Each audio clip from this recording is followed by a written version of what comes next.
Je m'appelle Joshua, j'ai 40 ans. Et le soir de Noël, ma propre mère a regardé ma fille de 9 ans dans les yeux et lui a dit qu'elle n'était pas la bienvenue dans notre maison familiale.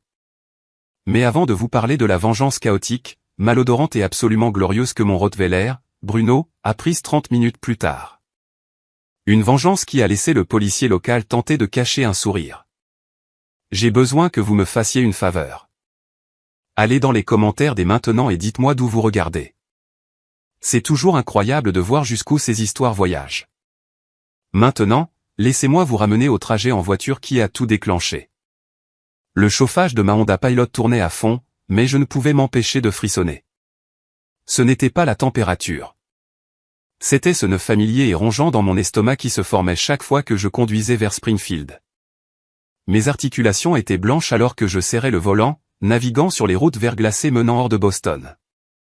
Sur le siège arrière, ma fille Lily fredonnait, vive le vent, complètement inconsciente de la tempête qui se préparait en moi. À côté d'elle était assis Bruno, notre Rottweiler de 110 livres, 50 kg. C'était un gros chien maladroit, reposant sa tête massive et carrée sur les genoux de Lily. Tous les quelques kilomètres, il laissait échapper un gémissement sourd, bougeant inconfortablement. Les chiens savent. Ils savent toujours quand l'ambiance est mauvaise, et l'ambiance dans cette voiture était assez épaisse pour être coupée au couteau. « Papa, tu penses que grand-mère a fait sa tarte aux noix de pécan ?» a demandé Lily, sa voix coupant le bourdonnement des pneus. Je lui ai fait une carte. J'ai dessiné une image de sa maison. Je l'ai regardée dans le rétroviseur. Ses yeux étaient brillants, remplis de cette anticipation innocente des fêtes qui n'avaient pas encore été écrasées par la réalité. Je me suis forcé à sourire, bien que cela semble attendu et artificiel sur mon visage. Je parie qu'elle l'a fait, chérie, ai-je menti? Et je suis sûr qu'elle va adorer ta carte. La vérité était que je n'étais sûr de rien. Ma femme, Elena, n'était pas avec nous. Elle est médecin urgentiste, et elle avait tiré la courte paille pour le service des fêtes. Quand je lui ai dit que je prévoyais d'emmener Lily et Bruno chez mes parents pour le dîner de Noël, elle m'avait regardé avec ce mélange de pitié et de frustration que j'avais trop souvent vu ces derniers temps. « Joshua » avait-elle dit, ajustant sa blouse tout en sirotant son café du matin. « Es-tu sûr que c'est une bonne idée ?» Après l'appel téléphonique d'il y a 2 semaines. « Tu sais comment ton père devient quand il n'obtient pas ce qu'il veut. »« C'est Noël, Elena » avais-je argumenté, essayant de me convaincre plus qu'elle. « Ils vieillissent. Je ne veux pas être celui qui brise la famille. Je veux être la personne la plus mature. De plus, peut-être que s'ils voient Lily, ils se souviendront de ce qui compte vraiment. » Elena avait soupiré, embrassé ma joue et chuchoté, « Promets-moi juste que tu ne les laisseras pas te marcher dessus cette fois. Tu as une famille qui t'aime, Joshua. Et elle est juste ici dans cette maison, pas à Springfield. » J'aurais dû l'écouter. Dieu, j'aurais dû l'écouter. Nous étions à environ 10 minutes de ma maison d'enfance quand l'anxiété s'est vraiment installée.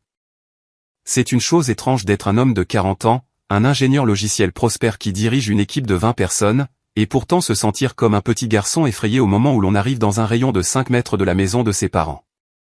Ma relation avec ma famille avait toujours été transactionnelle. C'est le meilleur mot pour cela. J'étais le fils aîné, le responsable. Celui qui avait de bonnes notes, obtenait la bourse, décrochait le travail et restait hors des ennuis. Puis il y avait Caleb.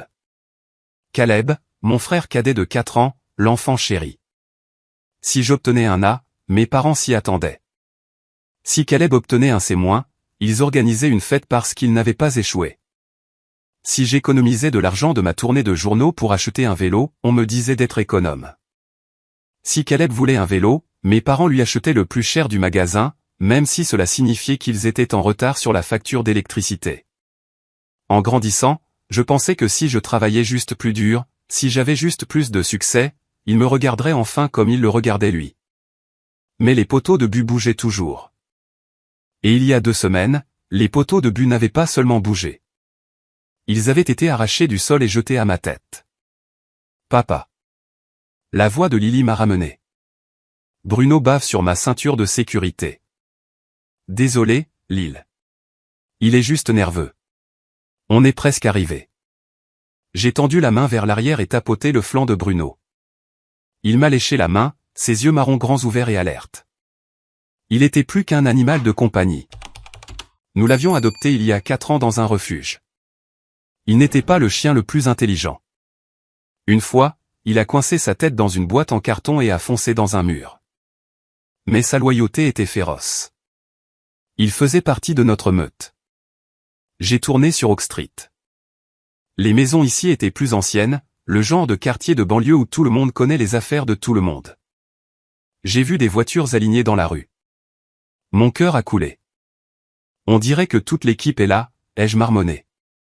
Mes parents avaient invité la famille élargie, tantes, oncles, cousins, les vautours, comme je les appelais secrètement. C'étaient des gens qui ne m'appelaient que lorsque leurs ordinateurs tombaient en panne ou lorsqu'ils avaient besoin de conseils sur des investissements qui se révélaient généralement être des demandes voilées d'argent. J'ai garé ma voiture sur le trottoir. Ce n'était pas une voiture tape à accent grave-l'œil, juste un SUV fiable. Je pouvais me permettre mieux. Elena et moi nous débrouillions très bien, mais nous croyions qu'il fallait vivre en dessous de nos moyens.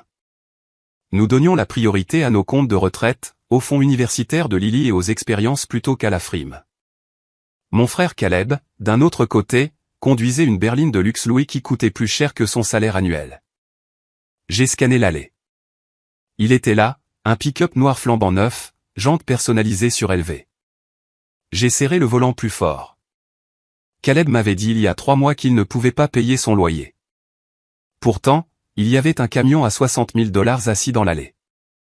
D'accord. J'ai expiré, coupant le contact. Visage de poker. Joshua. Je me suis tourné vers Lily. Écoute, chérie. Grand-mère et grand-père pourraient être un peu stressés aujourd'hui. S'ils disent quelque chose de bizarre, ignore-le simplement. D'accord. Reste avec moi et Bruno. D'accord, papa. Elle a gazouillé, saisissant sa carte faite maison. Je suis sorti et j'ai mis la laisse à Bruno. L'air froid m'a frappé le visage, mordant et vif. Il faisait déjà nuit, les lumières de Noël sur les maisons des voisins scintillaient joyeusement.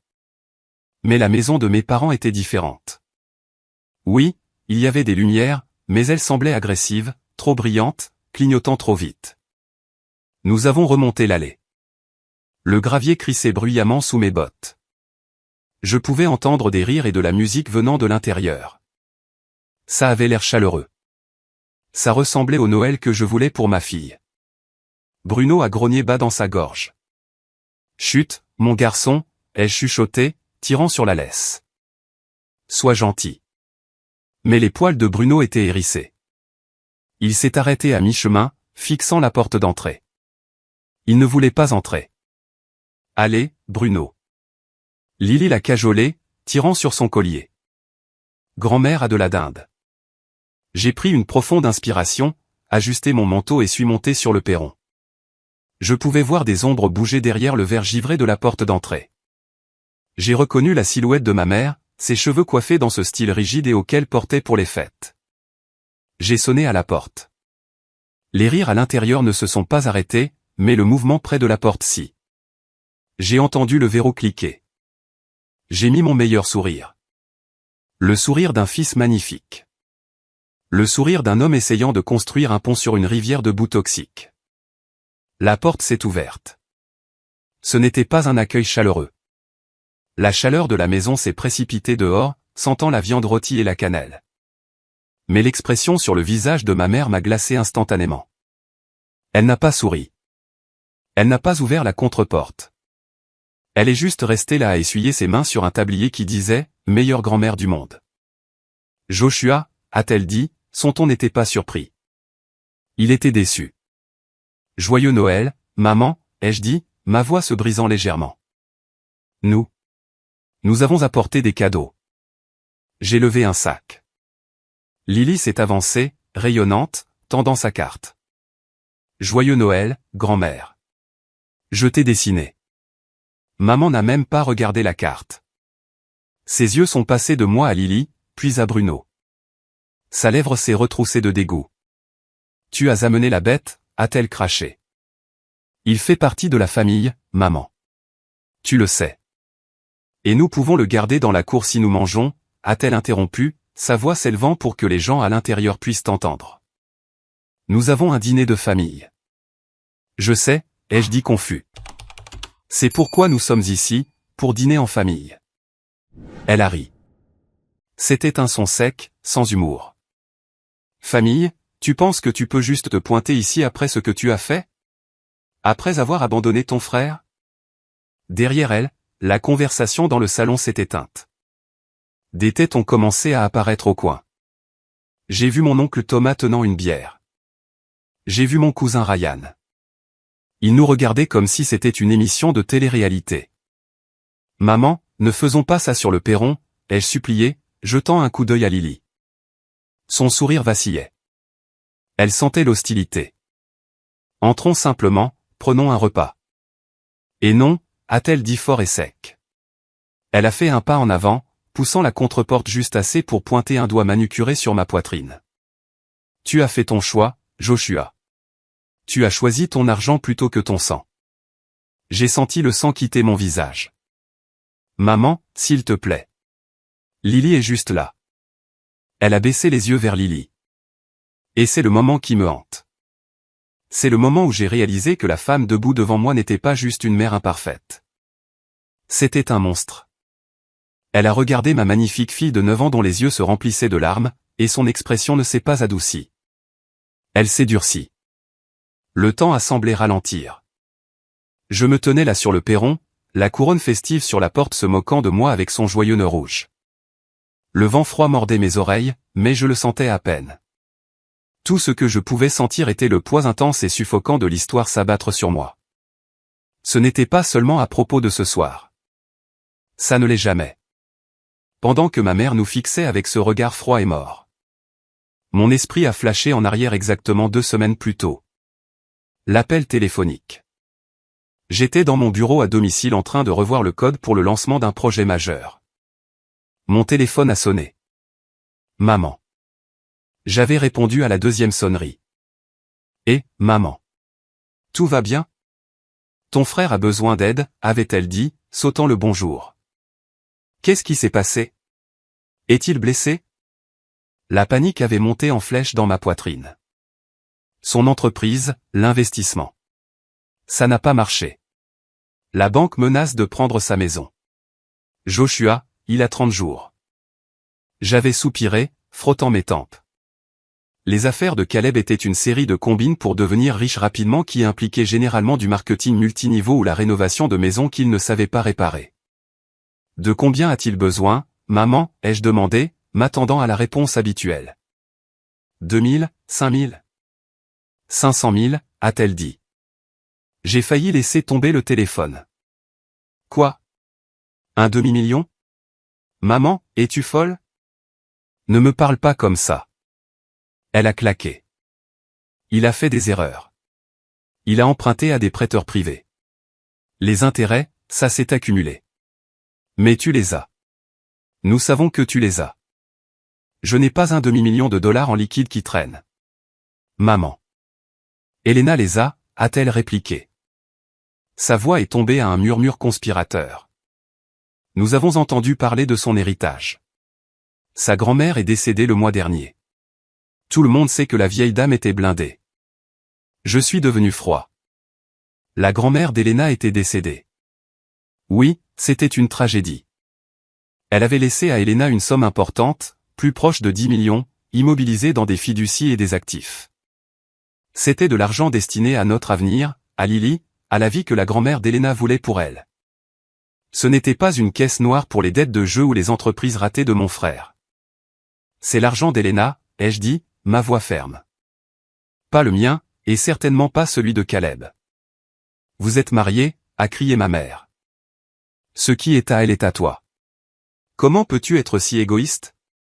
Ton frère va perdre son toit. Il a un enfant. Il a un camion qui vaut plus que ma voiture. J'ai riposté. Il part en vacances à Cabo pendant que je travaille 60 heures par semaine. Non, maman. La réponse est non.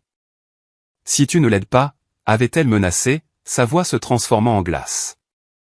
Tu es mort pour moi. J'avais raccroché. Je pensais qu'elle bluffait. Je pensais qu'elle était juste émotive. Debout sur le perron maintenant, regardant son visage, j'ai réalisé qu'elle ne bluffait pas. Grand-mère, la voix de Lily tremblait, me sortant du souvenir. Elle a tendu la carte à nouveau, sa main tremblant. J'ai fait ça pour toi. Ma mère a regardé la carte comme si c'était une maladie contagieuse. Sortez, a-t-elle dit. Les mots ont flotté dans l'air. Simple, brutal. Quoi, ai-je chuchoté. Sortez, a-t-elle crié. Vous n'êtes pas les bienvenus, toi et ton père, ici. Lily a tressailli comme si elle avait été giflée. Elle a laissé tomber la carte. Elle a volté jusqu'au sol du perron, atterrissant face contre terre sur le paillasson qui disait « Foyer, doux foyer ». Grand-mère, qu'est-ce que j'ai fait de mal? Lily a sangloté, des larmes coulant sur ses joues. Pourquoi tu me renvoies? Tout être humain décent aurait craqué à ce moment-là.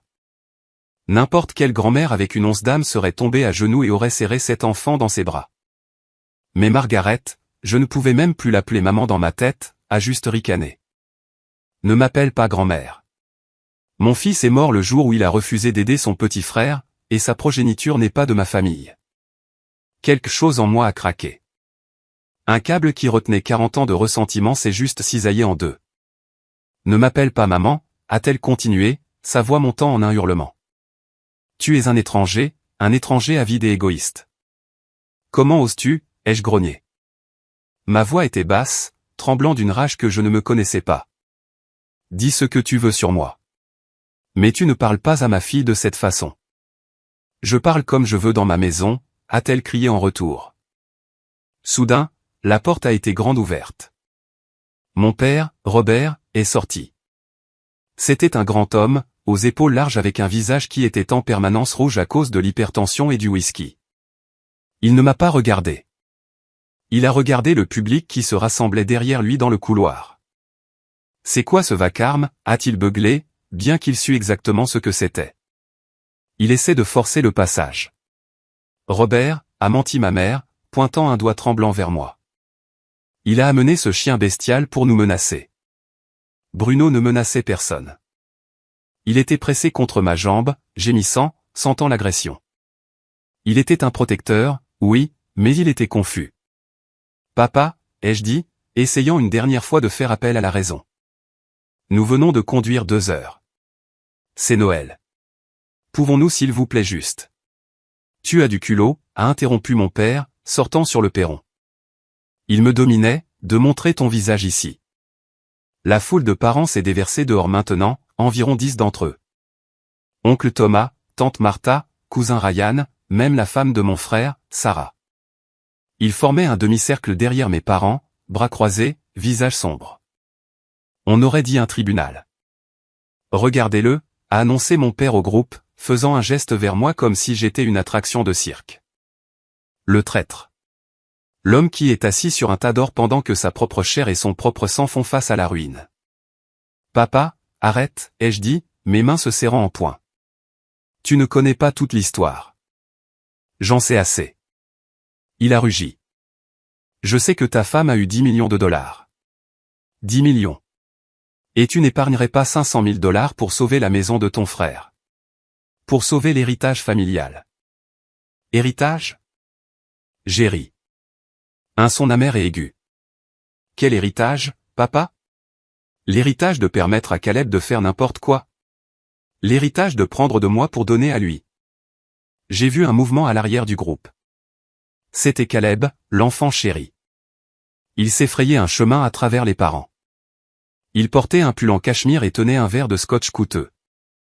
Il n'avait pas l'air ruiné. Il avait l'air à l'aise. Il avait l'air suffisant. Il s'est tenu à côté de papa, s'appuyant contre le cadre de la porte. Il m'a regardé de haut en bas, souriant, ce sourire narquois qui me donnait envie de frapper un mur quand nous étions adolescents. Et, Josh, a dit Caleb, sa voix dégoulinant de fausse pitié. Dure soirée. Toi. Je l'ai pointé du doigt. Tu as fait ça. Tu leur as menti. Je n'ai menti sur rien. Caleb a haussé les épaules. Je leur ai juste dit que tu t'en fichais. Que tu étais trop occupé à compter l'argent de ta femme pour aider la famille. Ce n'est pas mon argent, Caleb. Et ce n'est certainement pas le tien. C'est l'argent de la famille. Mon père a crié. Quand tu te maries, tu ne fais qu'un. C'est bien son nos biens. C'est comme ça qu'une famille fonctionne. J'ai regardé autour de moi les visages de mes proches. Les vautours, oncle Thomas secouait la tête vers moi, prenant une gorgée de sa bière. C'est froid, Joshua, a marmonné Thomas. Tournez le dos à ton frère. Je pensais qu'on t'avait mieux élevé. Ouais, a renchéri cousin Ryan. Vraiment égoïste, mec. Les gens ici luttent et toi tu amasses des millions. Je me sentais comme dans la 4e dimension. Ces gens pour qui j'avais aidé à réparer des voitures, à qui j'avais prêté de l'argent pour des urgences qui n'avaient jamais été remboursées, me jugeaient. J'ai baissé les yeux vers Lily. Elle tremblait, enfouissant son visage dans mon manteau. Papa, je veux rentrer à la maison, a-t-elle chuchoté. S'il te plaît, on y va, bébé, ai-je dit, caressant ses cheveux. On y va tout de suite.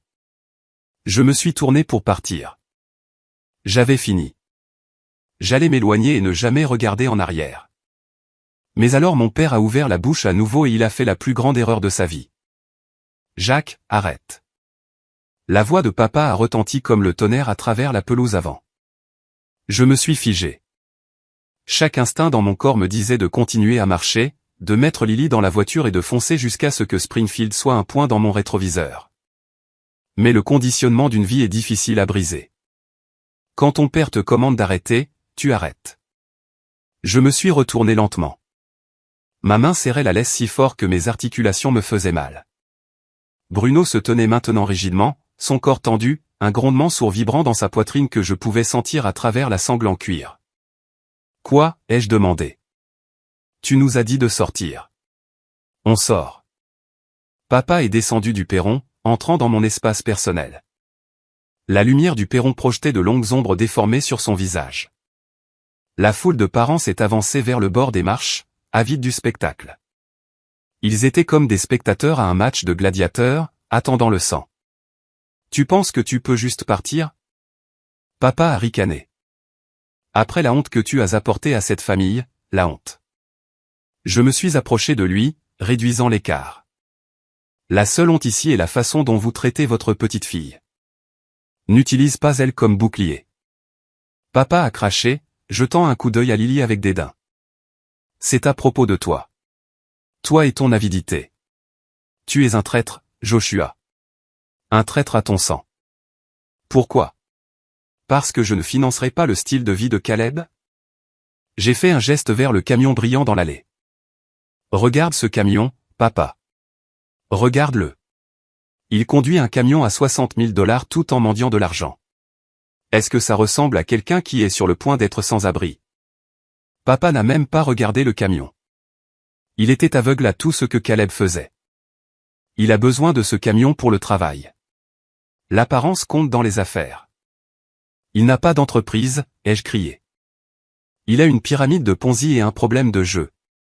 Ferme ta gueule, a crié Caleb depuis le perron, son calme glissant pendant une seconde.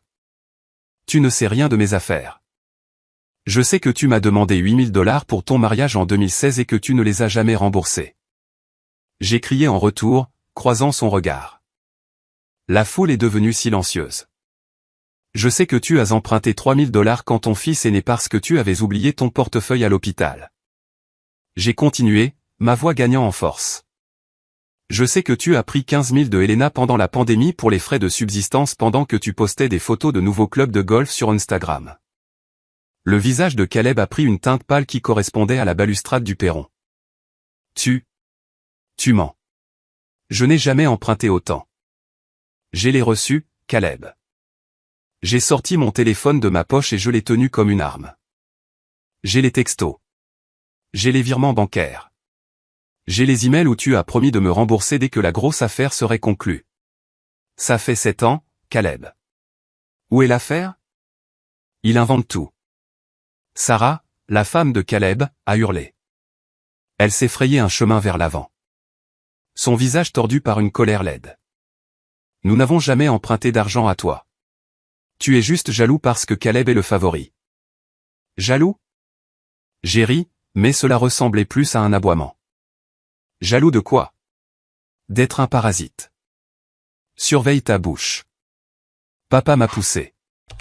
Ce n'était pas une poussée forte, mais c'était suffisant pour me faire trébucher d'un pas en arrière.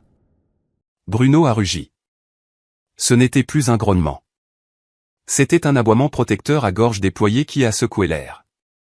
Il s'était lancé au bout de la laisse, claquant ses mâchoires à quelques centimètres de la jambe de mon père. Contrôle cet animal. Maman a hurlé depuis la porte. Appelez la police. Il nous attaque. Il me protège, ai-je crié, tirant Bruno en arrière et le tenant par le collier. Ce qui est plus que ce que vous avez jamais fait. J'ai regardé les parents. Oncle Thomas regardait ses chaussures. Tante Martha chuchotait à cousin Ryan. Vous restez tous là et vous me jugez, ai-je dit, s'adressant à la foule. Oncle Thomas, tu te souviens quand on toi fuyait l'hiver dernier? Qui a payé l'entrepreneur? Était-ce Caleb? Thomas n'a pas répondu. Il a pris une longue gorgée de sa bière. Cousin Ryan, j'ai pivoté vers lui.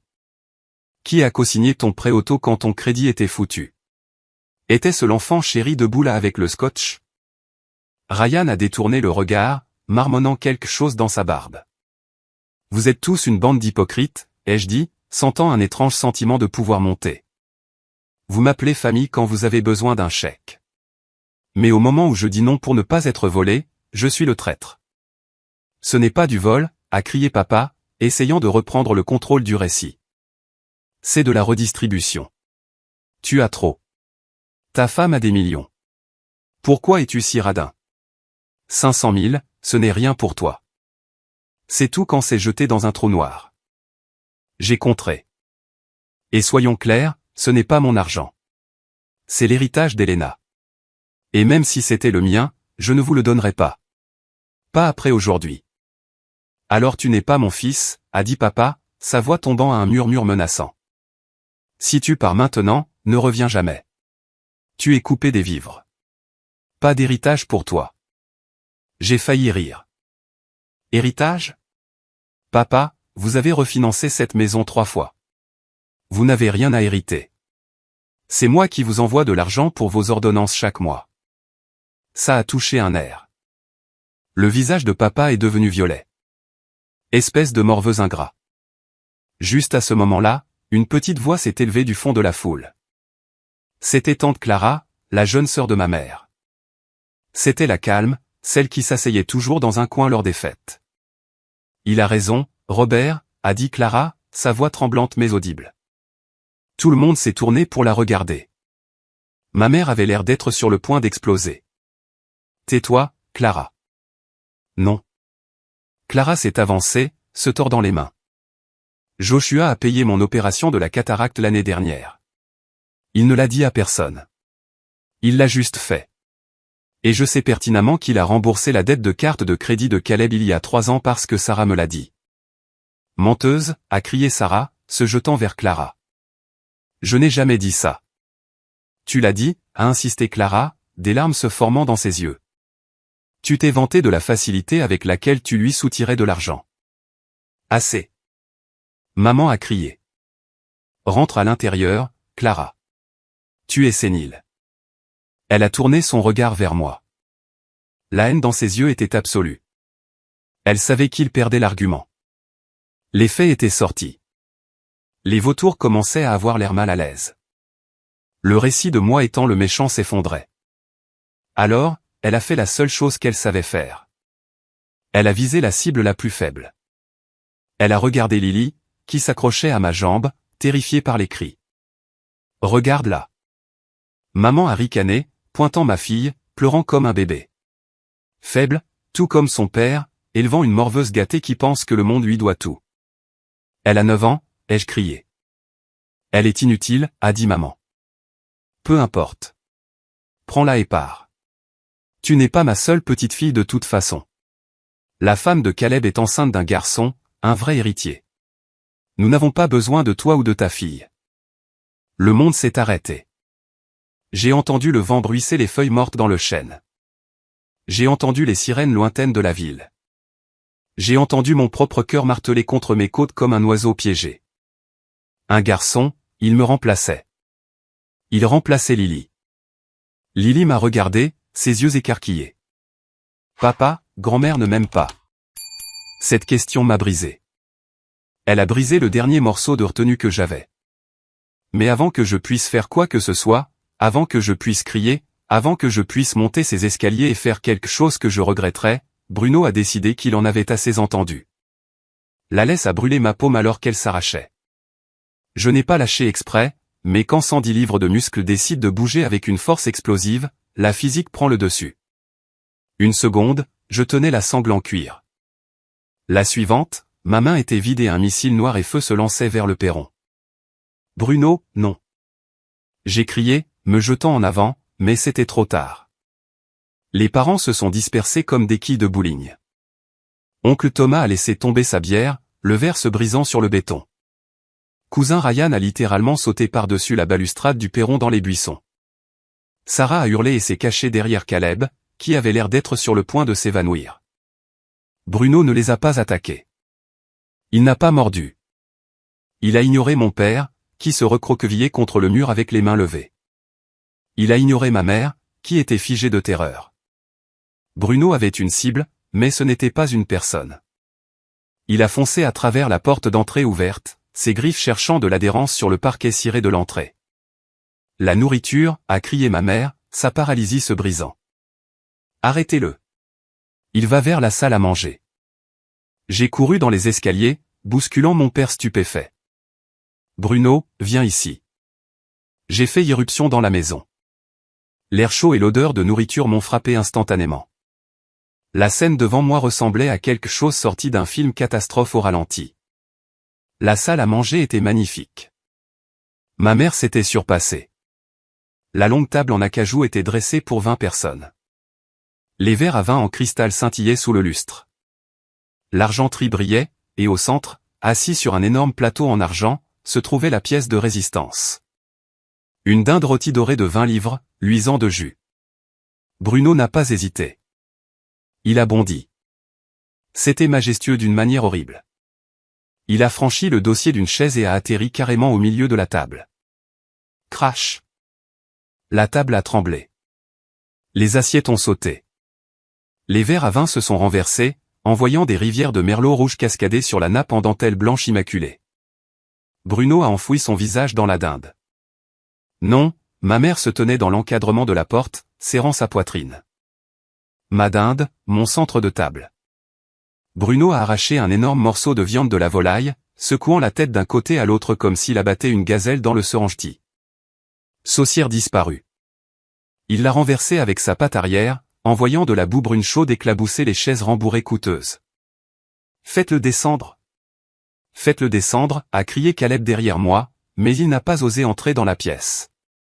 J'essaie, ai-je crié, bien qu'une petite partie sombre de mon âme applaudissait. J'ai attrapé le collier de Bruno. Il grognait un son profond et possessif en mâchant. Il était en extase. C'était le meilleur dîner de Noël qu'il ait jamais eu. Lâche ça, Bruno. Lâche ça, ai-je commandé, tirant de tout mon poids. Il m'a ignoré. Il a pris une autre bouchée, cette fois, saisissant la farce qui débordait de l'oiseau. Il s'est avancé, sa patte atterrissant carrément dans un bol de purée de pommes de terre. Skish. De la mousse blanche a explosé partout. Oh mon Dieu. Sarah a gémi. Tout est ruiné. Les photos Instagram. C'est ce qui t'importe. J'ai crié par-dessus mon épaule, luttant avec le chien. Les photos? Bruno s'est secoué, envoyant des gouttelettes de sauce et de vin voler comme des confettis. Une boule de sauce au canneberge a atterri sur le front de mon père alors qu'il jetait un coup d'œil dans la pièce. Tu vas payer pour ça, a rugi papa, essuyant la substance rouge de son visage. Tu vas payer jusqu'au dernier centime. Ce cristal est du Waterford. Cette porcelaine est une antiquité. Ajoute-le à la facture, ai-je crié, réussissant enfin à éloigner la tête de Bruno de la carcasse de la dinde. Mets-le sur l'ardoise de Caleb. Bruno n'avait pas fini. Il était frénétique, essayant de manger le plus possible avant que le plaisir ne se termine. Il a donné un coup de patte à un plateau de petits pains, les envoyant voler comme des balles de baseball. L'un a frappé tante Martha à l'épaule alors qu'elle essayait d'entrer dans la pièce. Le bruit était assourdissant. Les aboiements, les cris, le bris de verre. Et puis soudain Bruno s'est arrêté. Il s'est tenu immobile sur la table juste à la tête où ma mère s'asseyait toujours. Le siège de la reine, la place d'honneur. Il a regardé autour de la pièce, haletant. Il m'a regardé. Il a regardé ma mère, qui pleurait ouvertement maintenant, fixant son festin détruit. Il s'arrête, a dit Caleb, s'avançant prudemment. Attrape-le maintenant. Attends, ai-je dit. Je connaissais ce regard. Je connaissais cette posture. Bruno a arqué son dos. Il s'est accroupi légèrement. Non, a chuchoté ma mère. Non, non, non. Bruno, n'ose pas, ai-je averti, tendant la main vers lui. Mais la nature appelle quand elle appelle. Et peut-être, juste peut-être, les chiens comprennent plus la justice poétique que nous ne leur en donnons crédit. Juste là sur le plat de service préféré de ma mère. Celui avec le bord doré qui était dans la famille depuis 3 générations. Celui qu'elle prétendait être trop bon pour que Lily le touche. Bruno s'est lâché. Ce n'était pas juste un petit accident. C'était un tas fumant massif de vengeance. Le silence qui a suivi était absolu. On aurait pu entendre une mouche voler, ou dans ce cas, un très gros dépôt biologique atterrissant sur de la porcelaine fine. Bruno a fini. Il a donné un petit coup de patte arrière, griffant la surface de la table comme pour couvrir ses traces. Puis il a sauté de la table, a trotté vers moi, s'est assis et a levé les yeux avec un visage recouvert de sauce. Ouf! Monstre, a chuchoté ma mère, son visage pâle comme un fantôme. Elle avait l'air d'être sur le point de s'évanouir. Oh mon Dieu! Sarah a eu un haut le cœur, se couvrant le nez. L'odeur! Appelez la police, a crié papa, ses veines saillant dans son cou. Je veux qu'il soit arrêté. Je veux que ce chien soit piqué. Je veux mon fils en prison. Je les appelle.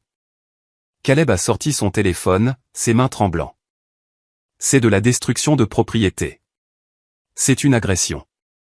Je me tenais là, tenant le collier de Bruno. Mon manteau était éclaboussé de vin. Mes bottes étaient collantes de purée de pommes de terre. La pièce sentait la dinde rôtie, le parfum coûteux et le caca de chien frais, et j'ai commencé à rire. Je n'ai pas pu m'en empêcher. Ça a commencé comme un gloussement profond dans ma poitrine et a bouillonné en un rire à gorge déployée. Tu trouves ça drôle, a hurlé maman, me regardant avec une haine pure. Ouais, ai-je haleté, essuyant une larme de mon œil. Ouais, maman. C'est un peu le cas. Tu voulais nous traiter comme de la merde? Eh bien, maintenant tu as de la merde dans ton assiette.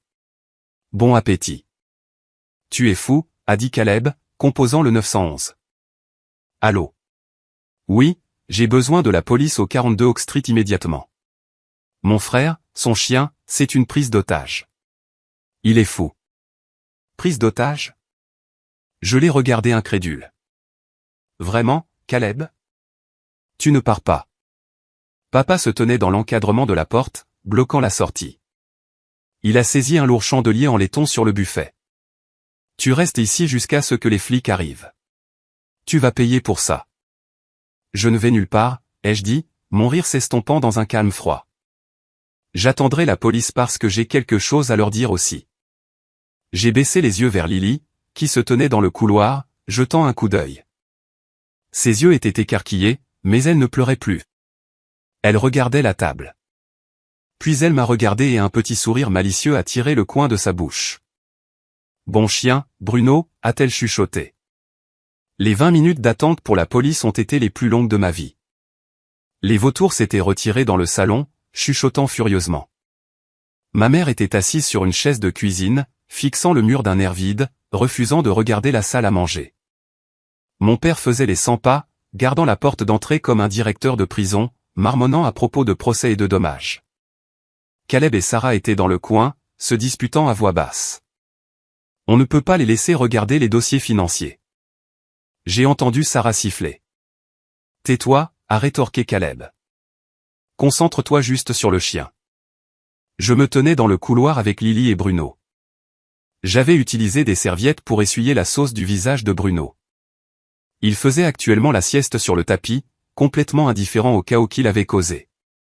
Enfin, des lumières bleues clignotantes ont inondé les murs du salon. Ils sont là, a annoncé papa triomphalement. Il a ouvert la porte avant même que l'officier ne puisse frapper. Officier, arrêtez-le. Arrêtez cet homme et sa bête vicieuse. 2 officiers sont entrés. L'un était une jeune recrue qui avait l'air dépassée. L'autre était un homme plus âgé, aux cheveux gris, avec un badge qui disait « Sergent Miller ». Je l'ai reconnu. Il avait été l'entraîneur de mon équipe de Ligue Junior il y a 30 ans. Robert, calmez-vous, a dit le sergent Miller, entrant dans le hall. Personne ne va être arrêté tant que je n'aurai pas compris ce qui se passe. Nous avons reçu un appel concernant une prise d'otage. Il nous a terrorisés, a crié maman, reprenant vie. Elle a pointé un doigt tremblant vers moi. Il a lancé cet animal sur nous. Il a tout détruit. Des dizaines de milliers de dollars de dégâts. Miller m'a regardé, puis a baissé les yeux vers Bruno, qui tapait de la queue sur le sol. C'est ça l'animal, a demandé Miller. Oui, c'est un tueur, a renchéri Sarah. Et, coach Miller, ai-je dit en levant les mains. Ça fait longtemps. Miller a plissé les yeux vers moi. Joshua. Joshua Evans. C'est moi. C'est un criminel, a interrompu papa. Regardez la salle à manger. Regardez juste. Miller a soupiré et est entré dans la salle à manger. La recrue a suivi. J'ai entendu une inspiration brusque, suivie d'une toux qui ressemblait étrangement à un rire réprimé. Miller est ressorti un instant plus tard. Son visage était stoïque, mais ses yeux dansaient. Eh bien, a dit Miller, s'éclaircissant la gorge. C'est un sacré bazar. Et le chien a définitivement laissé sa marque sur l'assiette. Je veux porter plainte, a exigé papa. Destruction de propriété, détresse émotionnelle, agression avec une arme mortelle. Techniquement, a traîné Miller, sortant un carnet. C'est une affaire civile concernant des dommages matériels. À moins que le chien n'ait réellement mordu quelqu'un. Il a essayé, a menti Caleb. Il s'est jeté sur moi. A-t-il établi le contact, a demandé Miller. Non, mais... Alors ce n'est pas un cas de morsure. Miller l'a coupé. Il s'est tourné vers moi. Joshua, pourquoi ton chien mange-t-il la dinde de Noël? Parce qu'ils nous ont mis à la porte. Officier, ai-je dit clairement. Ma mère a dit à ma fille de 9 ans de sortir et qu'elle n'était pas la bienvenue. Quand nous avons essayé de partir, mon père nous a bloqués et a commencé à crier. Le chien a eu peur et a couru à l'intérieur. Menteur, a crié maman. Nous n'avons jamais. J'ai tout en vidéo, a dit une voix. Tout le monde s'est retourné. C'était Madame Higgins, la voisine d'à côté. Elle se tenait dans l'encadrement de la porte ouverte, serrant son téléphone dans un peignoir rose duveteux. J'ai entendu les cris, a dit Madame Higgins, ajustant ses lunettes. Je suis sorti pour vérifier. J'ai tout enregistré depuis mon Porsche. Margaret, je t'ai entendu dire à cette petite fille qu'elle n'était pas ta seule petite fille. Honte à toi. Le visage de ma mère est passé de pâle à rouge betterave. Ne te mêle pas de ça, Gladys, a crié papa. Et, a continué Madame Higgins, tendant le téléphone à l'officier Miller. J'ai entendu la partie où Robert a admis avoir exigé de l'argent de Joshua. Miller a pris le téléphone. Il a regardé la vidéo pendant quelques secondes. Il a levé les yeux vers mes parents. Le regard de déception sur son visage était pire que toute colère. Robert, Margaret, a dit Miller doucement. C'est Noël. Vous vous battez pour de l'argent. C'est l'argent de la famille, a insisté papa. Mais sa voix manquait de sa puissance habituelle. Il nous doit. Nous perdons la maison à cause de lui. Attendez, ai-je dit en m'avançant. Qu'est-ce que tu as dit? Papa s'est figé. Il a réalisé qu'il en avait trop dit. Qu'est-ce que tu veux dire par vous perdez la maison, ai-je demandé, regardant de papa à Caleb. Je pensais que c'était la maison de Caleb qui était en danger. Silence. Caleb a regardé le sol. Sarah a commencé à se mordre la lèvre. Robert, a sifflé maman. Tais-toi. Non, ai-je dit, les pièces s'emboîtant enfin dans mon cerveau. Le désespoir, l'agression, la pure panique pour les 500 000 $. Ce n'est pas la maison de Caleb, n'est-ce pas? C'est cette maison. Nous avons co-signé, a lâché Sarah. Elle ne pouvait plus se retenir. Ils ont co-signé pour le prêt commercial de Caleb, et il a mis cette maison en garantie. Sarah, a rugi Caleb. Je m'en fiche, a crié Sarah en retour, des larmes coulant sur son visage. C'est fini, Caleb. Ils doivent savoir. Si nous ne payons pas la banque avant le 15 janvier, ils prennent tout. Cette maison, notre maison, les voitures, tout. J'ai fixé mes parents. Ils se tenaient là, dépouillés de leur fierté, dépouillés de leurs mensonges. Vous avez parié votre maison, ai-je chuchoté. Votre maison payée sur l'une des combines de Caleb? C'était sûr, a marmonné papa, l'air vaincu. Le minage de crypto. Il a dit que c'était sûr. Minage de crypto? J'ai regardé Caleb. Tu as parié leur maison sur la crypto? Ça s'est effondré. Caleb s'est défendu faiblement. Ce n'était pas ma faute. Et vous vouliez que je répare ça, ai-je dit, ma voix froide. Vous vouliez que je prenne l'héritage d'Elena, l'argent pour lequel sa grand-mère a travaillé 50 ans, et que je le jette dans le puits de ta stupidité. Nous sommes une famille, a sangloté maman. Tu dois nous aider. Tu ne peux pas nous laisser être sans abri. Je les ai regardés. Vraiment regardés. J'ai vu la peur dans leurs yeux. Oui, mais j'ai aussi vu le sentiment d'avoir tous les droits. Même maintenant, après tout, ils ne demandaient pas pardon. Ils exigeaient un renflouement. Ils ne se souciaient pas de moi. Ils ne se souciaient pas de Lily. Ils ne se souciaient que du chéquier. J'ai regardé la salle à manger où l'œuvre d'art de Bruno fumait encore sur l'assiette. C'était une métaphore parfaite pour cette famille. Un extérieur sophistiqué cachant un tas de merde. Non, ai-je dit. Quoi, a chuchoté maman. Non, ai-je répété plus fort. Je ne vous aiderai pas. Je ne vous donnerai pas un sou. Tu ne peux pas faire ça. Papa s'est avancé, levant un poing. L'officier Miller s'est interposé entre nous, sa main reposant sur son tasé. Robert, reculez. Joshua, s'il vous plaît. Joshua, s'il te plaît, a supplié Caleb, saisissant mon bras. J'irai en prison. Il y avait de la fraude impliquée. J'ai truqué les chiffres sur la demande. Si la banque saisit, ils enquêteront. Ils découvriront. J'ai retiré mon bras comme s'il me brûlait. Alors tu ferais mieux de commencer à chercher un bon avocat, ai-je dit. Parce que je ne paierai pas pour ça non plus. Je me suis tourné vers l'officier Miller. Officier, donnez-moi l'amende, ai-je dit calmement. Je paierai pour les dommages causés par mon chien. Je paierai pour la dinde, les assiettes, le nettoyage du tapis, peu importe ce que ça coûte. Joshua, a commencé Miller. Écrivez-la juste, ai-je insisté. Je veux que tout soit documenté. Je veux une trace écrite qui dit que j'ai payé ma dette envers cette famille pour que, quand je franchirai cette porte, je ne leur doive absolument rien. Miller a hoché la tête lentement. Il a sorti son carnet de contraventions. Ça va être salé, a-t-il averti. Infraction civile, destruction de propriété, probablement quelques milliers. Ça vaut chaque centime, ai-je dit. J'ai regardé mes parents une dernière fois. Ils semblaient petits, rétrécis.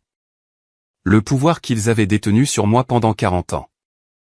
La culpabilité, l'obligation, la peur s'étaient évaporées. Vous avez 30 jours. J'ai dit à Caleb, je te suggère de vendre ce camion et le bateau et peut-être commencer à vendre ton plasma parce que la banque de Joshua est fermée définitivement. Je me suis agenouillé et j'ai serré Lily dans mes bras. Elle m'a serré en retour, enfouissant son visage dans mon cou. Allez, gamine, ai-je dit.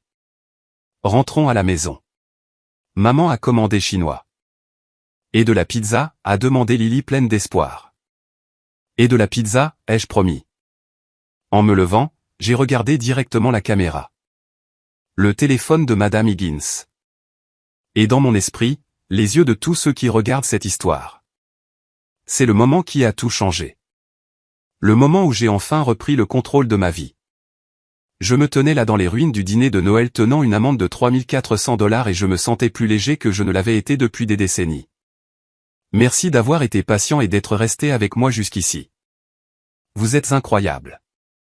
S'il vous plaît, appuyez sur ce bouton j'aime et commentez le numéro ainsi dessous pour que je sache que vous êtes toujours là avec moi. Cela aide plus de gens à trouver l'histoire, mais plus important encore, cela me dit que je ne suis pas seul, que se défendre compte. Votre soutien est le carburant qui me fait avancer. Maintenant, laissez-moi vous raconter ce qui s'est passé quand la poussière est enfin retombée. Le trajet de retour était silencieux, mais ce n'était pas le silence tendu du trajet aller. C'était le silence paisible d'un champ de bataille après que les armes se soient tues. J'avais l'amende glissée dans ma poche, 3400 $. C'était le décompte officiel auquel l'officier Miller était arrivé, en tenant compte de la porcelaine antique, qui s'est avérée être des répliques, au fait, mais je n'ai pas discuté, et des frais de nettoyage. Je l'ai payé sur place. J'ai fait un chèque, l'ai remis à mon père et j'ai regardé ses mains trembler en le prenant. Il n'a pas dit merci. Il n'a pas dit au revoir. Il a juste fixé le chèque, calculant probablement combien de jours d'intérêt cela couvrirait sur la dette massive dans laquelle il se noyait. Alors que nous sortions de l'allée, je les ai vus debout à la fenêtre. Ma mère, mon père, Caleb et Sarah, portraits de la misère. Ils ressemblaient à des fantômes hantant une maison qui ne leur appartenait plus. Papa, a demandé Lily depuis le siège arrière. Elle partageait un sac de bœuf séché avec Bruno. Ouais, chérie. Est-ce que Bruno est un mauvais garçon? J'ai regardé dans le rétroviseur. Bruno mâchait joyeusement, complètement inconscient du drame juridique auquel il venait de participer. Non, chérie, ai-je dit, un sourire sincère s'étalant sur mon visage. Bruno est un très, très bon garçon. Il a juste une façon unique d'exprimer son opinion. Je pense qu'il n'aimait pas grand-mère, a dit Lily d'un ton neutre. Je pense que tu as raison. J'ai pris mon téléphone et j'ai appelé Elena. Elle a répondu à la première sonnerie. Joshua, je me suis fait un sang d'encre. Tu es parti depuis des heures. Comment ça s'est passé? J'ai pris une profonde inspiration. Eh bien, disons juste qu'on n'y retournera pas pour Pâques. Oh non, a-t-elle soupiré. Ils ont fait une scène? Ils ont fait une scène. Papa a exigé l'héritage. Maman a dit à Lily de sortir. Elle a quoi? La voix d'Elena est devenue tranchante. Elle a dit ça à Lily. Ouais, mais ne t'inquiète pas. Bruno s'en est occupé. Bruno? Qu'est-ce qu'il a fait? Il a aboyé contre eux. Mieux. J'ai gloussé. Il a mangé la dinde, toute la dinde, et la purée de pommes de terre. Et puis, eh bien, il a laissé un cadeau sur l'assiette ancienne de maman. Celle avec le bord doré. Il y a eu une pause sur la ligne. Puis je l'ai entendu, un reniflement, puis un gloussement. Puis un rire hystérique à gorge déployée. Il a fait caca sur l'assiette. Elena a halté, luttant pour respirer. En plein centre. Un chef-d'œuvre. Elena riait si fort qu'elle pleurait. Oh mon Dieu. Oh mon Dieu. J'aime ce chien. Je lui cuisine un steak quand vous rentrez. Un filet mignon. Il le mérite. J'ai convenu. Elena, ils l'ont admis. Ils ont co-signé pour Caleb. Ils perdent la maison. Ils voulaient ton argent pour arrêter la saisie. Le rire s'est arrêté instantanément. Ils ont parié leur maison. Ouais. Et je leur ai dit non. Je les ai coupés des vivres, Elena. Pour de bon. Je leur ai dit que j'avais fini. Je suis fier de toi, a-t-elle dit doucement. Je sais à quel point c'était dur. Ça l'était, ai-je admis, sentant les larmes piquer mes yeux à nouveau. Mais en regardant Lily, sachant qu'il la jetterait de côté pour Caleb, ça a rendu les choses faciles. Rentre à la maison, a-t-elle dit. Je quitte l'hôpital maintenant. Je serai là avant toi. On aura notre propre Noël. On est en route. J'ai raccroché et regardé la route devant moi. La neige s'était arrêtée. Le ciel s'éclaircissait, révélant quelques étoiles. J'ai pensé au chèque que j'avais écrit. 3400 $. Beaucoup d'argent pour un dîner que nous n'avions pas mangé. Mais alors que je m'éloignais du marécage toxique qu'était ma maison d'enfance, j'ai réalisé que c'était le prix le moins cher que j'ai jamais payé pour la liberté. J'avais passé 40 ans à essayer d'acheter leur amour avec de bonnes notes, avec de l'obéissance, avec des prêts, avec du silence. Et ce soir, pour le prix d'une dinde détruite et d'une facture de nettoyage de tapis, j'avais acheté quelque chose de bien plus précieux. Ma dignité. Et le regard sur le visage de ma mère quand Bruno est monté sur la table. Ça n'avait pas de prix. Les 3 jours suivant Noël ont été surréalistes. C'était comme vivre dans l'œil d'un ouragan. La tempête était passée, détruisant le paysage de mon passé. Mais l'air autour de moi semblait étrangement calme. Elena, Lily et moi sommes restés à la maison. Nous avons éteint nos téléphones. Nous avons commandé des plats à emporter. Nous avons regardé des films. Nous avons construit un fort de couverture dans le salon qui aurait rendu jaloux un architecte. Pour la première fois depuis des années, je ne redoutais pas un coup de téléphone. Je ne vérifiais pas mon compte bancaire pour voir si un virement était passé pour aider Caleb. Je me sentais plus léger, mais je savais que ce n'était pas fini. On ne renverse pas un régime vieux de 40 ans sans une contre-attaque finale. C'est arrivé le 28 décembre vers 19 h. C'était un mardi. La neige avait recommencé, recouvrant notre allée d'un manteau blanc frais. Nous étions dans la cuisine en train de faire du chocolat chaud. Elena riait de quelque chose que Lily avait dit, et Bruno ronflait bruyamment près de la porte arrière. Puis la lumière du détecteur de mouvement sur le garage a inondé l'allée. J'ai jeté un coup d'œil au moniteur de sécurité monté sur le mur de la cuisine. Mon estomac s'est noué, non pas de peur, mais d'une résolution froide et dure. 2 voitures, la Buick de mon père et le camion massif et odieux de Caleb. Ils sont là, ai-je dit calmement. Elena a arrêté de remuer le cacao. Son visage s'est durci. Tu veux que j'appelle la police? Non, ai-je dit en marchant vers la fenêtre. Pas encore. Je veux gérer ça. Je viens avec toi, a-t-elle dit, saisissant son manteau. Non, reste avec Lily. Je ne veux pas qu'elle les voie. J'ai baissé les yeux vers Bruno. Il avait levé la tête, ses oreilles dressées. Un grognement sourd a commencé dans sa gorge, vibrant à travers le plancher. Mais je vais prendre des renforts. J'ai clipsé la laisse sur le collier de Bruno. Prêt, mon garçon? Il s'est levé, secouant sa sieste. Il savait. J'ai marché vers la porte d'entrée, allumé la lumière du perron et je suis sorti. Je n'ai pas descendu l'allée. Je suis resté juste là sur la marche supérieure, croisant les bras. Bruno s'est assis à côté de me, une sentinelle silencieuse noire et feu. Mon père a été le premier à sortir. Il avait l'air plus vieux qu'il y a 3 jours. Ses épaules étaient affaissées, son visage gris sous la lumière LED crue. Ma mère est restée dans la voiture, refusant de me regarder. Caleb a sauté de son camion, claquant la porte. Sarah était avec lui, l'air nerveuse. Ils ont remonté l'allée, mais ils se sont arrêtés à environ 20 pieds, 6 mètres. Bruno a laissé échapper un seul aboiement sec. Ce n'était pas agressif, juste un avertissement. C'est mon territoire. Joshua, a dit mon père. Sa voix était rauque. Robert, ai-je répondu. Je ne l'ai pas appelé papa. Je ne pouvais pas. Nous devons parler, a-t-il dit, déplaçant son poids. Nous devons régler ça. Je pensais que nous avions réglé ça, ai-je dit, mon souffle formant un panache dans l'air froid. J'ai payé l'amende. J'ai payé pour les dégâts. Nous n'avons plus rien à discuter. Ne sois pas comme ça, a dit Caleb, s'avançant. Il a essayé de mettre son charme habituel, ce sourire qu'il avait sorti de tout. Écoute, frérot, c'était une soirée folle. Les esprits se sont échauffés. Nous sommes tous stressés.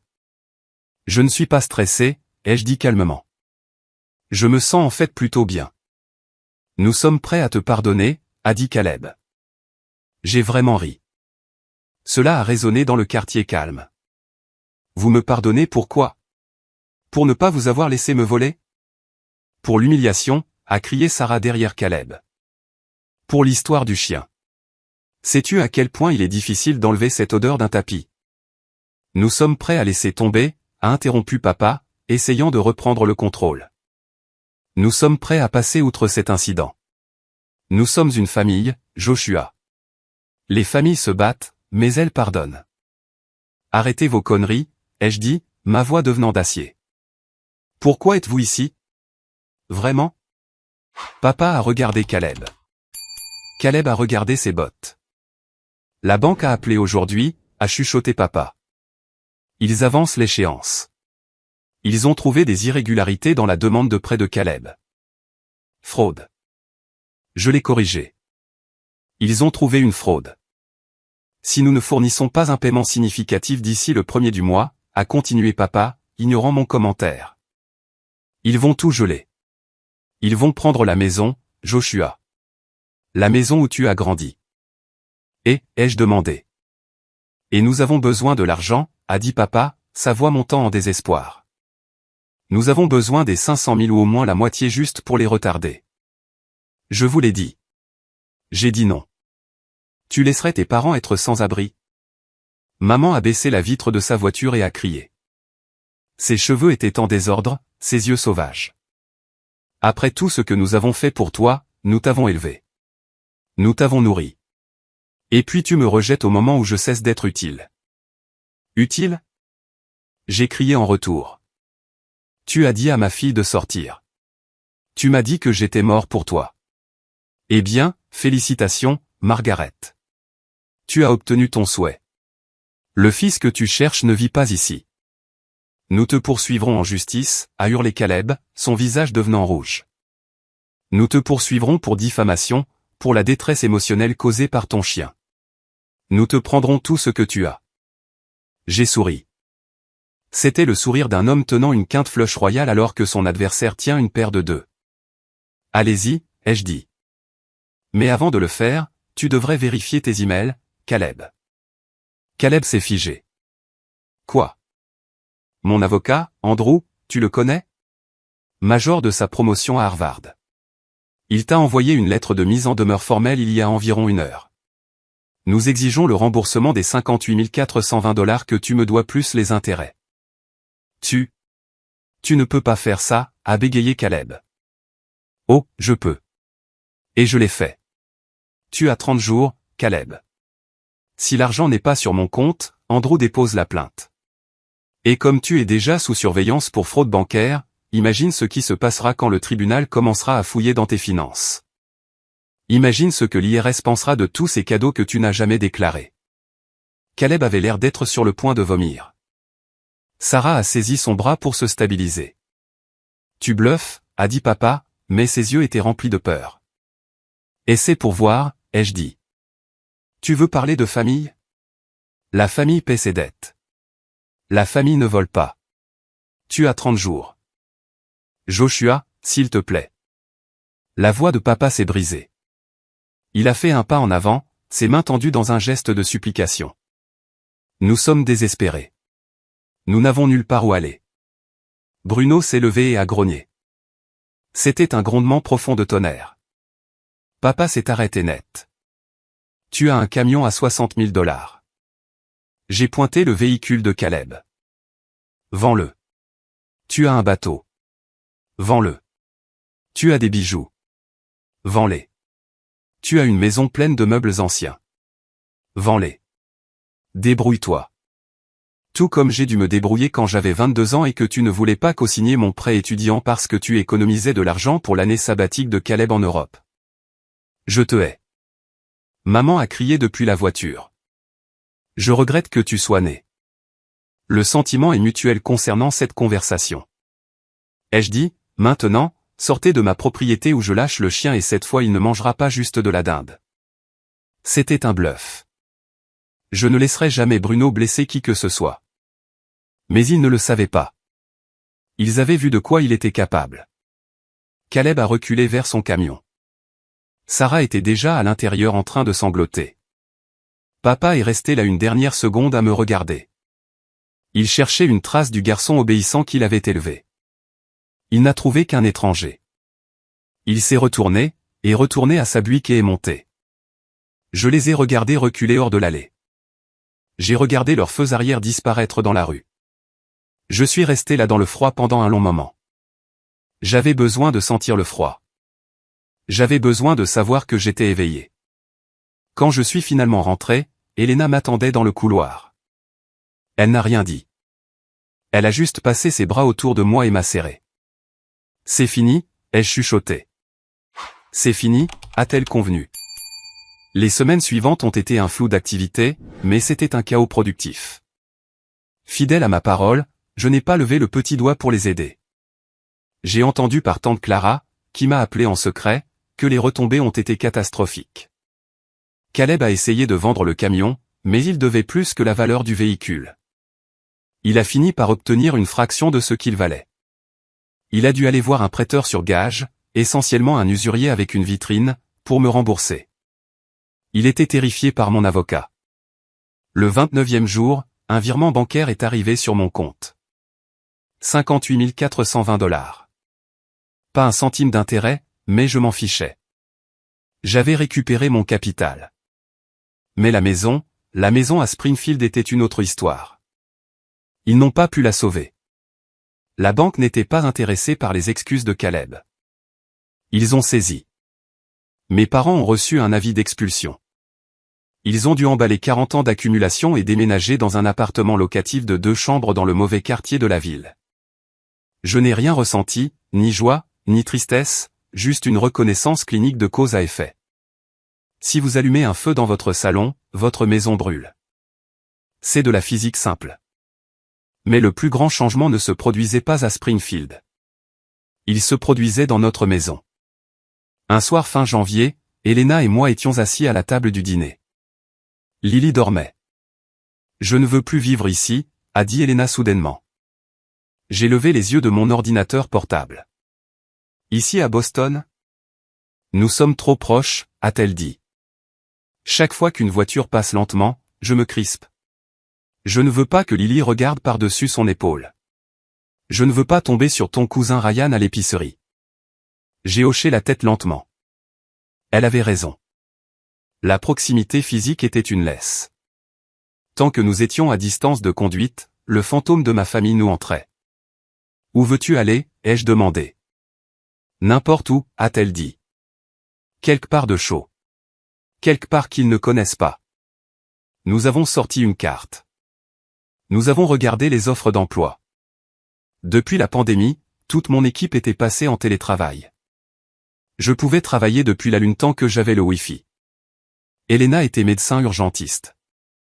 Elle pouvait trouver du travail n'importe où dans le pays en une semaine. Nous avons opté pour Austin, au Texas. La décision était impulsive, terrifiante et absolument parfaite. Nous avons mis notre maison sur le marché en février. Elle s'est vendue en 3 jours. Nous avons commencé à faire nos cartons.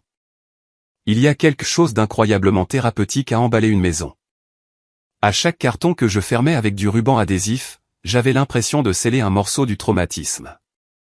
Les vieux albums photos où j'étais toujours debout à l'arrière-plan tandis que Caleb était devant et au centre. À la poubelle. Le mug, meilleur frère du monde, ironique, que Caleb m'avait offert en cadeau blague il y a 5 ans. Fracas. À la poubelle. Les lettres de ma mère critiquant mes choix de carrière. Au destructeur de documents. Nous avons gardé ce qui comptait. Les dessins de Lily. Nos photos de mariage. Les jouets mâchouillés préférés de Bruno. Le jour de notre départ, le camion de déménagement tournait au ralenti dans l'allée. La maison était vide. Elle résonnait quand je la traversais. J'ai fait un dernier tour. J'ai vérifié les placards, les armoires. Rien laissé derrière.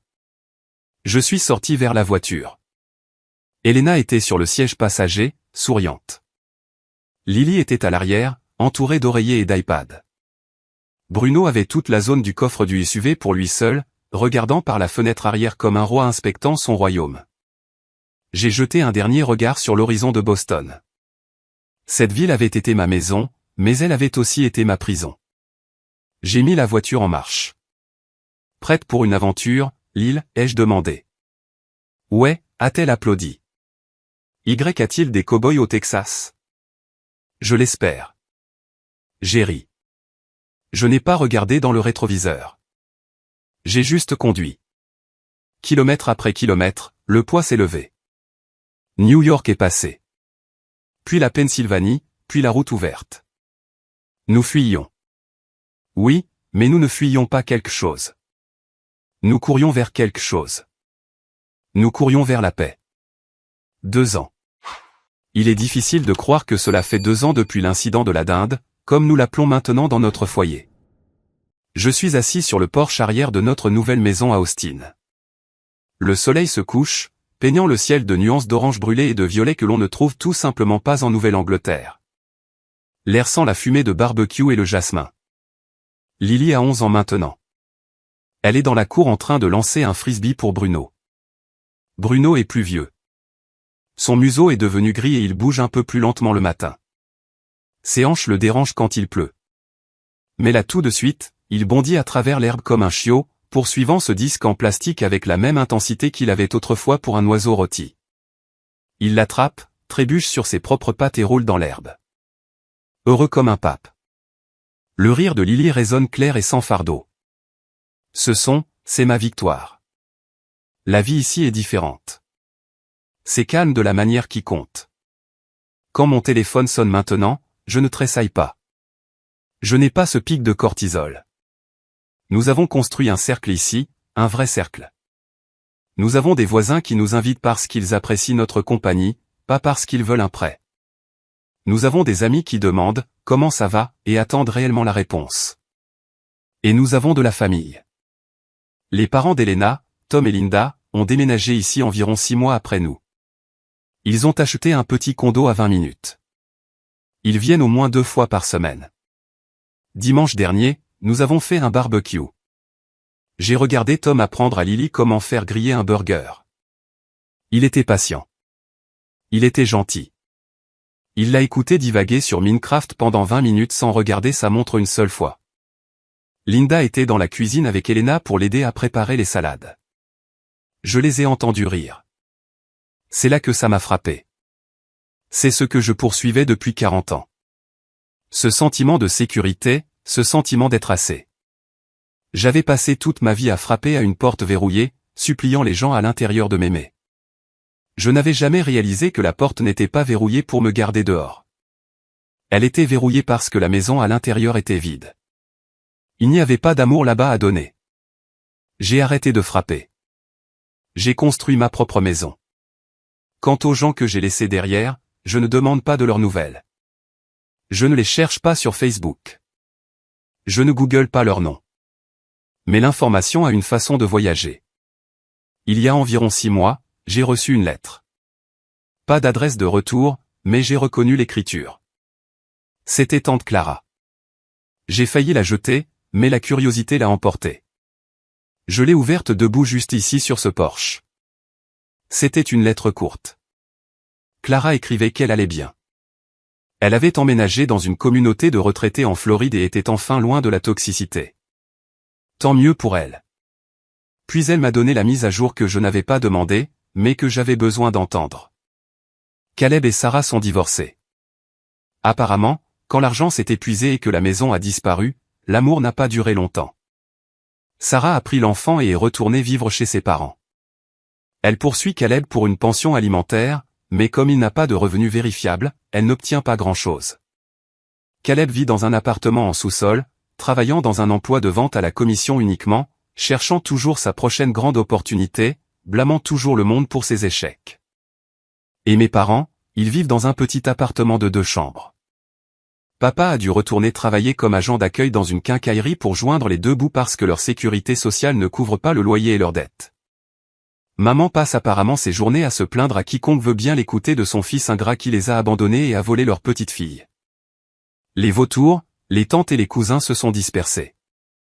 Sans la grande maison pour organiser des fêtes et l'illusion de la richesse, il n'y avait plus de carcasse à picorer.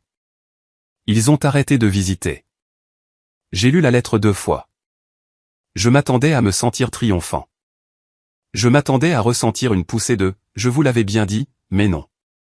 J'ai ressenti de la pitié. Pas le genre de pitié qui vous donne envie de tendre la main et d'aider. Non, cette partie de moi est morte et enterrée.